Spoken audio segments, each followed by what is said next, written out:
আমরা এই মুহূর্তে আসন্না ফাউন্ডেশনের যেখান থেকে মূল জায়গা থেকে মানে স্বদেশ প্রপার্টির ভিতরে যে জায়গা থেকে আসলে মালগুলো প্যাকেটিং হচ্ছে, এবং আমরা যদি এই যে চাউলের স্তূপগুলো দেখানোর চেষ্টা করি, মনে হবে যে একেবারে পাহাড়ের মতো হয়ে গিয়েছে এই মুহূর্তে।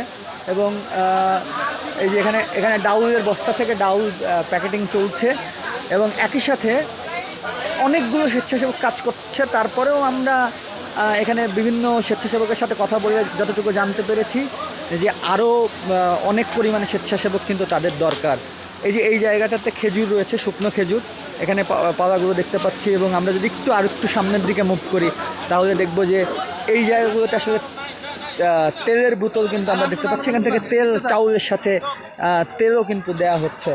ঠিক একই পাশে এই জায়গাটাতে হচ্ছে যে লবণ, এখান থেকে লবণ কিন্তু এখান থেকে লবণ নেওয়া হচ্ছে এবং সেখান থেকে লবণও দেওয়া হচ্ছে, যেখানে তেলের কার্টুনগুলো কিন্তু রাখা হয়েছে। পরবর্তীতে আমরা স্টেপ বাই স্টেপ জানানোর চেষ্টা করব। এইখান থেকেই মাল প্যাকেটিং হয়ে এই জায়গাটাতে ঠিক যাচ্ছে, এবং ওখানে ট্রাক দাঁড়িয়েছে এবং ট্রাকে করে স্বেচ্ছাসেবকরা মাল লোড দিচ্ছে, সেখানে ড্রাইভাররাও রয়েছে। সব মিলিয়ে আসন্না ফাউন্ডেশনের কার্যক্রমগুলো দেখানোর চেষ্টা করছি, এবং প্রতিদিন এখান থেকে কিন্তু ট্রাকের পর ট্রাক লোড করে চট্টগ্রামে বানভাসী মানুষদের পাশে চলে যাচ্ছে আসন্না ফাউন্ডেশন থেকে। এবং বাংলাদেশের প্রত্যন্ত জায়গা থেকে আসন্না ফাউন্ডেশনে কিন্তু বিভিন্ন চাকরিজীবী, ব্যবসায়িক, শিক্ষক মহল থেকে শুরু করে সাধারণ ছাত্র এবং সর্বশ্রেণীর মানুষের সহযোগিতায় আসন্না ফাউন্ডেশন কিন্তু এগিয়ে যাচ্ছে।